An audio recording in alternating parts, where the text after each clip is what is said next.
این جهانیست که تو از آنجا آمدی. خاطراتی وجود دارند که پاک نمی شوند. تو در اتلانتیدا دشمنانی زیاد داری. با کسی نگوی که از دروازه وارد شدی. تو کیستی؟ ببخش، من خوشرفتاری رو فراموش کردم. نام من پیفاگور است.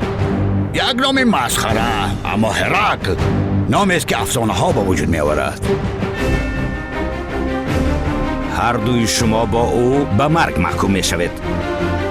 از برای هیچ چیز این فرصت را از دست نمی دهم. من باید حالا چیکار کنم؟ من جای خود را در این جهان نمیفهمم. تو مانند دیگران نیستی. تو به زودی همه چیز را خواهی فهمید. سرنوشت تمامی اتلانتیدا در دست توست.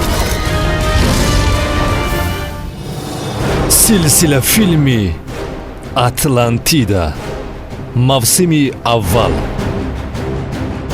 рӯзҳои наздик дар телевизиони синемо.